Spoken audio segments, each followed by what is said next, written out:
Hello IIT aspirants, welcome to Mathbook. मैं आपका teacher Nitin और आज इस वीडियो में हम कवर करेंगे ये टॉपिक्स। नाम बहुत सारे हैं इसलिए बोलने में कंटाल आता है, but you don't have to worry, they are more or less inter related, तो इतना ज्यादा डिफरेंस नहीं है सब में।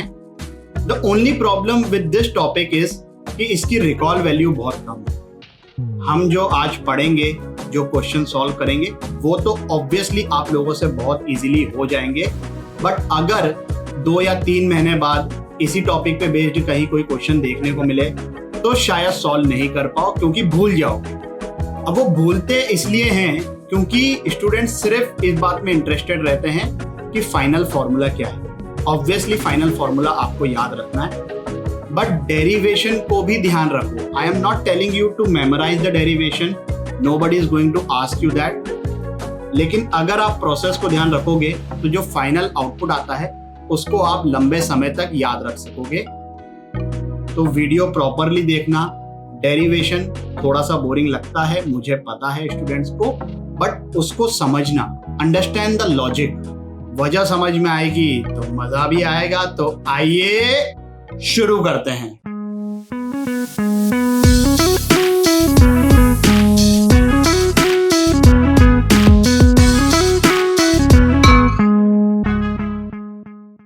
चलिए भाई, इस एक्सपेंशन की अगर मैंने जनरल टर्म लिखी तो ये तो हो गई अपनी टर्म। एनसीआर को बोलते हैं अपन बाइनोमियल कोएफिशिएंट, और ये जो चीज है NCR into A raise to power N minus R into B raise to power R, इसको बोलते हैं कोएफिशिएंट। आई एम श्योर कि ये सब चीजें आपको ऑलरेडी पता है, बट कई बार छोटी छोटी चीजों की वजह से कंफ्यूजन हो जाता है। मैं नहीं चाहता हूं कि ऐसा कुछ हो। अगर हम बाइनोमियल कोएफिशिएंट्स को कंपेयर करें तो मिडिल टर्म का binomial coefficient is the greatest. Middle term क्या होती है? अगर n इवन है तो खाली एक मिडिल टर्म होगी, और अगर n ऑड है तो 2 मिडिल टर्म होगी। ये यहां पर ये लिखा हुआ है कि अगर n इवन है then nc n/2 is the greatest. अगर n ऑड है तो nc n-1/2 and nc n+1/2 they are greatest. इन दोनों की वैल्यू ऑब्वियसली सेम है। तो ये तो हो गई बाइनोमियल कोएफिशिएंट वाली बात, and it is pretty simple, है ना। आप वेरीफाई भी कर सकते हैं, डेटा ले लो, कुछ भी ले लो, 5c0 से लेके 5c5 तक लिख के देख लो, तो ऑब्वियसली 5c2 और 5c3 सबसे बड़े आएंगे। 6c0 से लेके 6c6 तक लिख के देख लो तो 6c3 की वैल्यू सबसे बड़ी आएगी। पहले इंक्रीज करती है वैल्यूज, फिर डिक्रीज करती है। ये पैटर्न होता है बाइनोमियल कोएफिशिएंट्स में। तो binomial coefficient of middle term is greatest. Nobody is going to ask you that. What they are going to ask is this thing. अब न्यूमेरिकली का मतलब क्या होता है पहले ये समझ लेते हैं। इन दोनों में से बड़ा नंबर कौन सा है? ऑब्वियसली 5। लेकिन अगर मैं न्यूमेरिकल वैल्यू की बात कर रहा हूं, इसका मतलब मैं सिर्फ मैग्नीट्यूड में इंटरेस्टेड हूं, तब numerically this will be greatest. तो यहां पर उसी चीज को हमने मॉड लिख के बता दिया है। अब ये होगा न्यूमेरिकली ग्रेटेस्ट कोएफिशिएंट में कि हम पूरे कोएफिशिएंट के बारे में बात करेंगे। NCR into A raise to power N minus R into B raise to power R. Obviously A and B will play a very significant role in this. थोड़ा सा ये इलस्ट्रेशन लेके समझते हैं कि एक्चुअली हो क्या रहा है। पैटर्न देखो, अभी भी यही होगा जैसे बाइनोमियल कोएफिशिएंट में होता है ना, कि पहले चीजें इंक्रीज करती है फिर डिक्रीज करती है। वहां पर परफेक्टली मिडिल में आकर चीजें मैक्सिमम हो जाती है। यहां पर मिडिल में जरूरी नहीं है कि हो, क्योंकि as I said A and B are going to play their part. यहां पर भले मैंने T1 T2 लिख रखा है, बट मैं सिर्फ कोएफिशिएंट्स को कंपेयर कर रहा हूं। भावनाओं को समझो। थर्ड टर्म का कोएफिशिएंट न्यूमेरिकल वैल्यू वो सेकंड टर्म के कोएफिशिएंट से ज्यादा है। फोर्थ टर्म का कोएफिशिएंट थर्ड टर्म के कोएफिशिएंट से ज्यादा है। और फिर फिफ्थ टर्म का जो कोएफिशिएंट है वो फोर्थ टर्म से छोटा है। तो T1 से लेके T4 तक के वैल्यू इंक्रीज करते हुए गई, फिर T4 से डिक्रीज करना शुरू हो गई। तो ऑब्वियसली सबसे बड़ी वैल्यू ये हो जाएगी। ये बात समझ में आई क्या? तो जो ग्रेटेस्ट होगा वो अपने से एक कम और एक ज्यादा, इन दोनों से बड़ा होगा। पहले तो पैटर्न बन रहा है कि चीजें इंक्रीज कर रही है फिर डिक्रीज कर रही है। जनरल वे में लिखूं इन दोनों की बात कर रहे हैं, ax plus B whole raise to power n, a plus B X whole raise to power n. Because we are talking about coefficients, हमें इस x से कोई फर्क नहीं पड़ता है कि ये a के साथ है कि b के साथ है. व्हाट इज इंपॉर्टेंट इज कि ये a यहां पर आगे है, b पीछे है, यहां पर भी a आगे है, b पीछे है. कौन आगे है कौन पीछे है उससे फर्क पड़ेगा, x से राइट नाउ कोई फर्क नहीं पड़ेगा. जब फर्क पड़ेगा तब की तब देखेंगे. तो दो टर्म्स के कोएफिशिएंट्स भी इक्वल हो सकते हैं, तो इसलिए हमने इक्वलिटी लगा दी है, बिल्कुल एकदम हर टर्म्स एंड कंडीशंस को ध्यान में रखते हुए.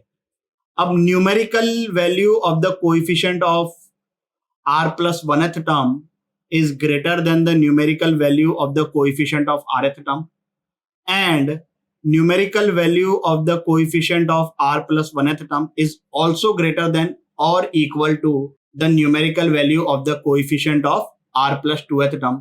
तो numerical value of the coefficient of t r plus 1 ये सबसे बड़ा हो गया. लॉजिक समझ रहे हो ना कि अपने से पहली वाली टर्म और अपने से बाद वाली टर्म इन दोनों से ये बड़ा है. अब इसको अपन करते हैं simplify. We are talking only about coefficient, तो मैंने यहां पर x नहीं लिखा है. T R plus 1 will be what, N C R A raise to power n minus R into B raise to power r, और टी आर क्या हो जाएगा, N C R minus 1 A raise to power n minus R plus 1 into B raise to power r minus 1. ठीक है, आगे simplify करना है. Simplification पे ध्यान देना. एनसीआर क्या होता है, n factorial by n minus R factorial into R factorial. वैसे ही एनसीआर माइनस 1 क्या हो जाएगा, ये हो जाएगा. अब यहां पर देखो a की पावर n माइनस आर है, यहां पर a की power n minus R plus 1 है. तो इसको मैं इस पावर के साथ कैंसिल आउट कर लेता हूं, यहां पर a बच जाएगा. सेम चीज b raise to power r यहां पर है, इधर b raise to power r minus 1 है. तो इसको मैं इधर कैंसिल आउट कर देता हूं, यहां पर ये b बच गया. इस b को मैं इधर नीचे लेके चले जाऊंगा, a बाय b हो जाएगा, वो नेक्स्ट स्टेप में लिख देंगे. ये n फैक्टोरियल से n फैक्टोरियल कट गया. n minus R plus 1 factorial can be written as n minus R plus 1 into n minus R factorial.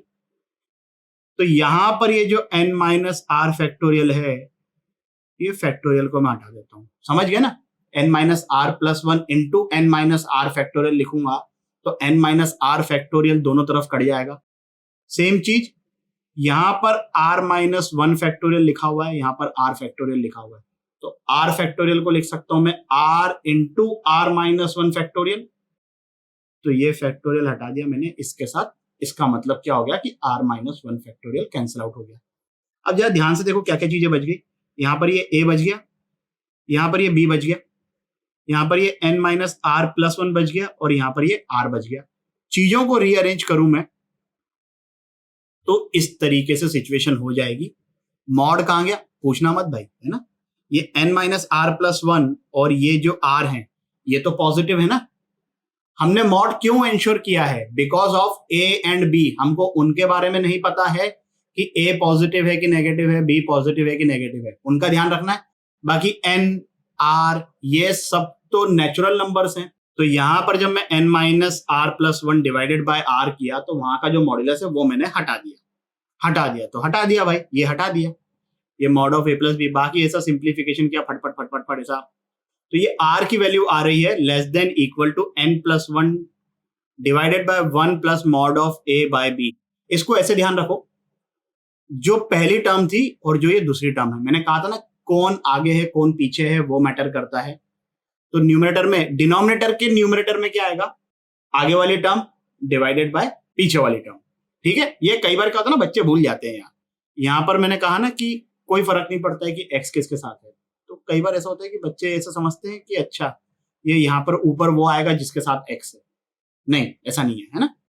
अब ये जो एक्सप्रेशन है n plus 1 whole divided by 1 plus mod of a by b, उसको हमने बोल दिया m. तो यहां से हमारे पास क्या आ गया, r is less than equal to m. यहां तक चीजें एकदम बढ़िया तरीके से क्लियर. ये हमने क्या पार्ट सॉल्व किया, ये पार्ट सॉल्व किया. अभी हमको ये भी करना है. अब जिस तरीके से हमने ये पार्ट को सॉल्व किया है उसी तरीके से it's a homework for you. You should solve this. मैं फाइनल रिजल्ट लिख देता हूं, एक बार वेरीफाई कर लो, है ना, थोड़ा सा कॉन्फिडेंस आ जाएगा। तो इस चीज को जब हमने सिंप्लीफाई किया, आफ्टर सिंप्लीफिकेशन लिख भी दिया है मैंने, हाउ स्मार्ट, तो ये आ जाएगा एक्सप्रेशन भाई। और इसको तो हम m ऑलरेडी बोल चुके हैं, वहां पर m बोला तो यहां पर भी m ही बोलेंगे ना। तो यहां से आ गया r is greater than equal to m minus 1। यहां पर आया था r less than equal to m, यहां पर आया r greater than equal to m minus 1। तो यहां से आ गया r is greater than equal to m minus 1 less than equal to m। अब यहां पर बनते हैं केसेस। आपको क्या क्या चीजें ध्यान रखनी है? एक तो ये ध्यान रखना है कि m is equal to n plus 1 whole divided by 1 plus mod of a by b। ये एज अ फॉर्मूला आपको ध्यान रखना है, ये चीज ध्यान रखनी है। और अब जो केसेस बनेंगे वो आपको समझना है। पहला case, m is integer. Let's say for example मैंने बोल दिया कि m की वैल्यू आ गई 7, है ना। तो यहां पर देखो क्या हो रहा है, r is greater than equal to 6 less than equal to 7। तो r की दोनों वैल्यू पॉसिबल होगी 6 एंड 7। यहां पर वही लिखा हुआ है कि अगर m इंटीजर है तो r की वैल्यू m और m माइनस 1 ये दोनों होगी। And in this particular case these two terms will have numerically greatest coefficient। Check कर लेना, दोनों की वैल्यू सेम आएगी, न्यूमेरिकली साइन डिफरेंट हो सकता है। अगर मान लो कि ये m की वैल्यू इंटीजर नहीं आई, लेट्स से m की वैल्यू आ गई 7.8, तो यहां से हमारे पास r क्या आ जाएगा, less than equal to 7.8 greater than equal to 6.8। अब 6.8 से लेके 7.8 तक के कौन सी इंटीग्रल वैल्यू है? सिर्फ एक, r इक्वल टू 7। तो r जो हो जाएगा वो हो जाएगा greatest integer of m। Greatest integer पता है ना, थोड़ा सा आइडिया मैंने दे रखा है, आई एम श्योर कि आप लोगों को पता होगा। तो यहां पर अगर मैं ग्रेटेस्ट इंटीजर, m तो हो गया अपना 7.8, तो greatest integer of 7.8 is what, 7। तो r की वैल्यू हो जाएगी 7। And in this case, we will be getting only one term which will be having numerically greatest coefficient। समझ में आया क्या? क्या क्या ध्यान रखना है?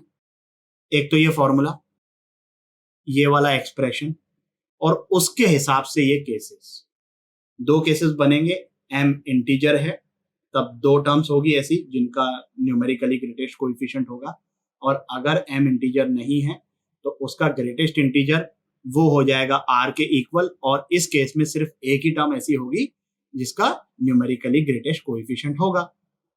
यहां तक चीजें क्लियर है क्या? यहां तक चीजें क्लियर है। फिर इसके आगे का जो पूरा प्रोसेस है ना, अब वो बस खाली समझना है। ऑब्वियसली हम क्वेश्चन करेंगे, वेरिएशंस आएंगे बहुत सारे। तो पहले इस क्वेश्चन को करते हैं सॉल्व, जो कि डायरेक्टली फॉर्मूला बेस्ड है। 5 मिनट के लिए वीडियो को पॉज करके इस क्वेश्चन को सॉल्व करिए। कौन सी टर्म है भाई जिसका न्यूमेरिकली ग्रेटेस्ट कोएफिशिएंट है? निकाल लेते हैं भाई। जिन लोगों का ये आंसर आ गया है सॉल्यूशन को स्किप कर सकते हैं, या चाहो तो देख लो। पहला ही क्वेश्चन है आज का। m की वैल्यू निकालते हैं पहले, n प्लस 1। n कितना है यहाँ पर, 21 whole divided by 1 plus mod of a। a कितना है यहाँ पर, 3। b कितना है, -2। चलो 2 लिख देते हैं भाई, मॉड के अंदर है ना।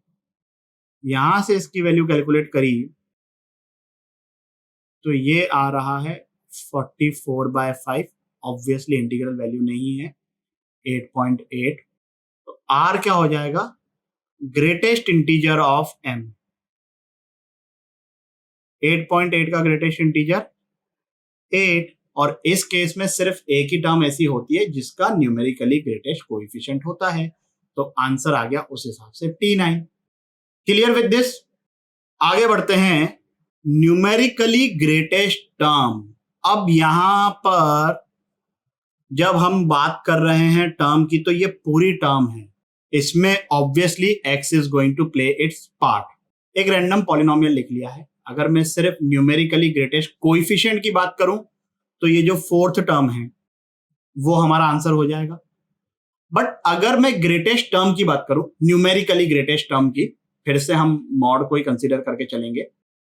न्यूमेरिकली ग्रेटेस्ट टर्म की बात करूं मैं, तब कौन सी होगी, क्या बोलोगे? You can't say anything until and unless you don't know the value of x, क्योंकि एक्स भी अपना रोल प्ले करेगा। तो अलग अलग एक्स के लिए अलग अलग टर्म ग्रेटेस्ट हो सकती है। यहां पर मैंने एग्जाम्पल लिख लिया है, आप चाहो तो वेरीफाई कर सकते हो।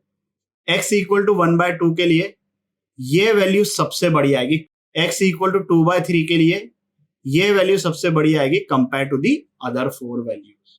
तो ये हुआ मतलब न्यूमेरिकली ग्रेटेस्ट टर्म का क्या ध्यान रखना है अपने को, कि इसमें x भी अपना रोल प्ले करता है। अब उसको फॉर्मूले में कैसे इनकॉर्पोरेट करेंगे भैया? यहां पर ये जो ax प्लस बी है, या यहां पर ये a प्लस बी एक्स है, इसको मैं फर्स्ट बोल रहा हूं, इसको मैं सेकंड बोल रहा हूं। तो ये जो वैल्यू आई है ना m की, इसमें इधर ax न्यूमरेटर में आ जाएगा, क्योंकि इधर आगे क्या है ax। दूसरा वाला जो केस है a प्लस बी एक्स, उसमें क्या होगा, ये a बाय बी एक्स। जहां पर x है जिसके साथ है, आगे है कि पीछे है, जो उसका पावर रहे वैसे की वैसे उसको सब्स्टिट्यूट कर देना है। बस यहां पर यह ध्यान रखो कि x भी आ जाएगा। As simple as that. अगर ये बात समझ में आ गई है तो इस क्वेश्चन को सॉल्व करो 5 मिनट के लिए वीडियो को पॉज करके।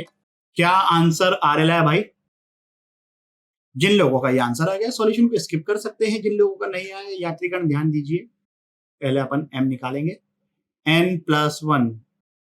अच्छा, ये मत कर देना कि x को यहां पर 1/5 सब्स्टिट्यूट कर दिया तो 3 - 1 = 2, तो आंसर बोल दिया 2⁻15। Yes, that will be 2⁻15, but that will be the sum of the entire expression when x is equal to 1/5। हमें वो नहीं करना है, तो आगे बढ़ते हैं। ये तो हो गया n+1 अपॉन में 1 प्लस मॉड ऑफ आगे वाली टर्म, ऐसे ध्यान रखो, आगे वाली टर्म डिवाइडेड बाय पीछे वाली टर्म। पीछे वाली टर्म क्या है इस बार? -5x, और x कितना है? 1/5। -5 इंटू x की जगह में ऐसे 1/5 लिख देता हूं ताकि आप लोगों को समझ में आए। अगर यही 3x - 5 होता तो ऊपर आ जाता 3 × 1/5। समझ गए ना? बढ़िया है यार। तो यहां पर इसको हम जब सिंप्लीफाई करेंगे, ये आ गई वैल्यू 4। बोलो गणपति जी की जय जयकार। अब ये वैल्यू 4 आ गई है, मतलब m इंटीजर है, और अगर m इंटीजर है तो r की वैल्यू क्या क्या पॉसिबल है? r is equal to m and m-1। तो r equal to 4 है मतलब t5, r equal to 3 है मतलब t for u।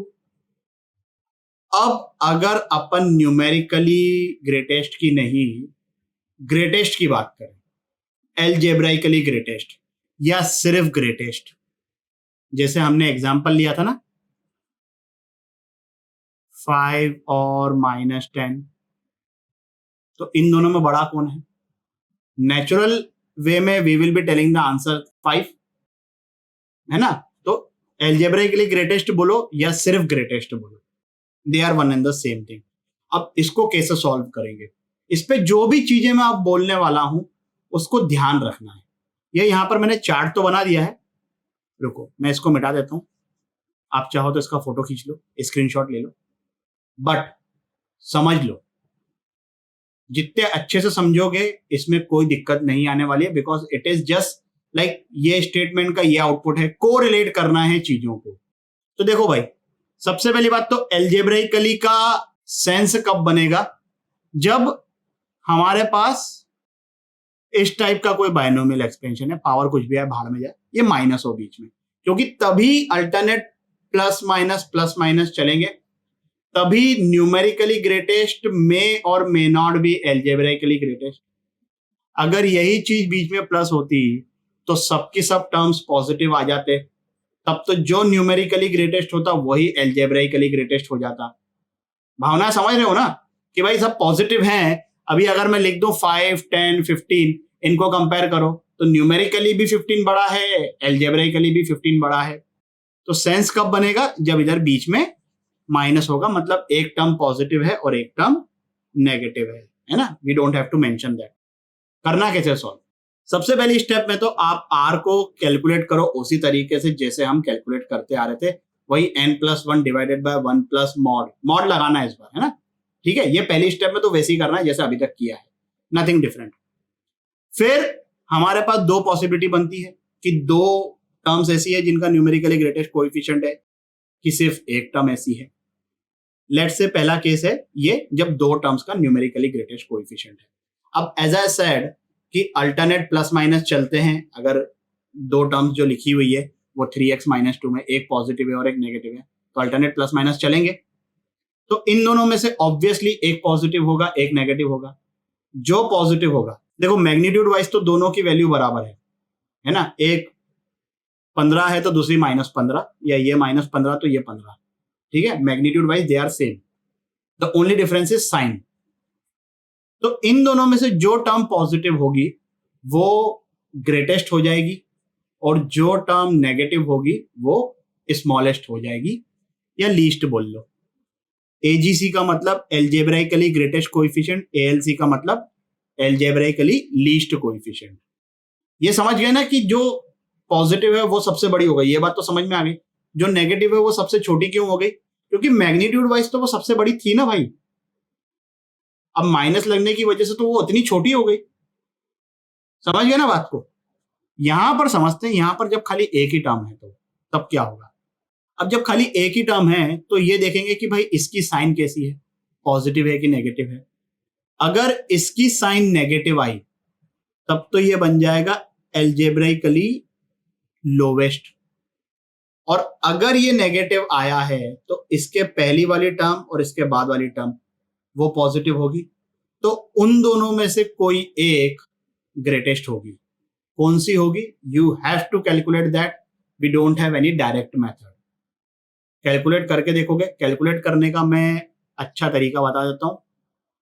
हमें कंपेयर किस में करना पड़ेगा, इसके जस्ट पहले मतलब टीआर, और इसके बाद मतलब TR+2। तो हम ऐसे करेंगे,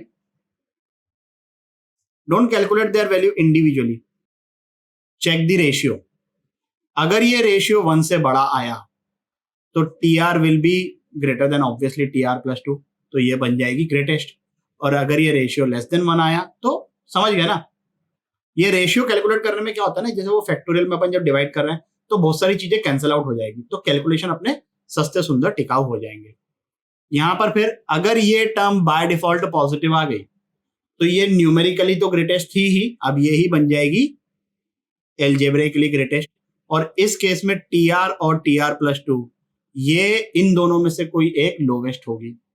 अब ये डिसाइड करना है आपने को, कैसे डिसाइड करोगे, फिर से रेशियो लोगे। अब यहाँ पर रेशियो लेने में दिक्कत हो जाएगी भाई, देखो पहले लेके बता देता हूँ। मैंने ये रेशियो ले लिया और ये लेट से ग्रेटर देन 1 आ गया, तो क्या अब आप TR को TR+2 से ज्यादा बोलोगे, यहां पर तो बोल दिए।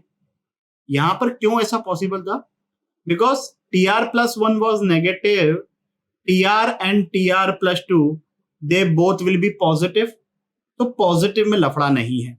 यहां पर ये दोनों नेगेटिव है। अब आप जब -5 को -3 से डिवाइड करते हैं तो वैल्यू तो ग्रेटर देन 1 आती है। दोनों में से बड़ा कौन है, ऊपर वाला तो ना बड़ा है नीचे वाले से, उल्टा है ना। तो यहां पर भी जब ये दोनों नेगेटिव हैं, TR and TR+2 they will be negative अगर TR+1 पॉजिटिव आया है तो, और अगर इस केस में ये ग्रेटर देन 1 आ रहा है तब TR will be less than TR+2। ये आपकी इच्छा है कंप्लीटली कि आप इन सब पॉसिबिलिटीज को, ये यहां से जो मैंने बोलना शुरू किया है उसको याद रखोगे कि समझोगे। समझा दिया है मैंने, हर चीज एक दूसरे के साथ इजीली कोरिलेट कर सकते हो, ये बात का ध्यान रखते हुए कि अल्टरनेट प्लस माइनस चलता है। चलिए फिलहाल तो इस क्वेश्चन को सॉल्व करिए 5 मिनट के लिए वीडियो को पॉज करके। क्या आंसर आ रहा है, this is greatest and this is lowest. जिन लोगों का यह आंसर आ गया है सॉल्यूशन को स्किप कर दीजिए, जिन लोगों का नहीं आया देख लीजिए। पहले तो हम m कैलकुलेट करेंगे, तो यहां से m आ गया अपना इंटीजर, तो r की वैल्यू क्या हो जाएगी, m एंड m-1। तो न्यूमेरिकली ग्रेटेस्ट कोएफिशिएंट कौन कौन सी टर्म्स के होंगे, tr+1 मतलब t36 एंड t35। अब अपने को ये पता है कि अल्टरनेट प्लस माइनस साइन चलेंगे, इधर माइनस है तो पहली term positive, second term negative, third term positive, तो इसका मतलब t35 is positive, t36 is negative. Magnitude wise दोनों ही सेम है, कोएफिशिएंट की बात कर रहा हूं, साइन इसका पॉजिटिव इसका नेगेटिव, तो ये बन गया सबसे बड़ा। और ये होता है ना राजा के दो बेटे, बिज्जल देव और बाहुबली, नहीं बाहुबली नाम नहीं था उसका, विक्रम था आई गेस। राजा ने एक बेटे को सब कुछ दे दिया और एक बेटा बेचारा प्रतिशोध की ज्वाला में तड़प तड़प कर। इस क्वेश्चन को सॉल्व करिए 5 मिनट के लिए वीडियो को पॉज करके। चलिए भाई, क्या आंसर आ रहा है, T4 इज लीस्ट। अब ग्रेटेस्ट कौन होगा, T3 या T5? T5 आ रहा है ग्रेटेस्ट, वो हमको मैनुअली चेक करना पड़ेगा। ठीक है भाई, यहां तक जिनका आंसर आ गया है सॉल्यूशन को स्किप कर दीजिए। खैर इसके बाद तो वीडियो ही खत्म हो जाएगा, डीपी पे सॉल्व करिए। जिन लोगों का नहीं आया देख लीजिए भाई। पहले तो अपन m कैलकुलेट करेंगे,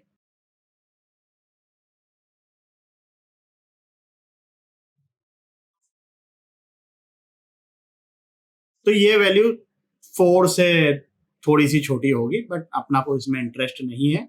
पॉइंट इज कि ये इंटीजर नहीं आ रहा है, तो r की वैल्यू क्या हो जाएगी, ग्रेटेस्ट इंटीजर ऑफ m, और ये वैल्यू 4 से थोड़ी सी छोटी है, तो इसका ग्रेटेस्ट इंटीजर हो जाएगा 3, T4। न्यूमेरिकली तो ये सबसे बड़ी है, बट इसका sign T1 positive, T2 negative, T3 positive, तो T4 नेगेटिव है ना, ये बात हम समझते हैं ना। इधर ये इवन नंबर है मतलब वो वाली टर्म नेगेटिव है, तो ये मैग्नीट्यूड वाइज सबसे बड़ी, साइन इसका नेगेटिव, जायदाद पूरी ले ली, ये बन गया बेचारा सड़क पे आ गया।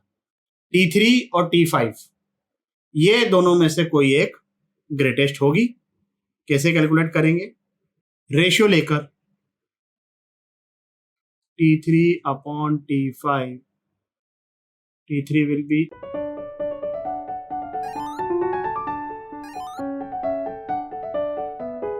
यहां पर ये एक्स स्क्वायर बचेगा और x की वैल्यू कितनी है 2/3, so this will be 3 square by 2 square.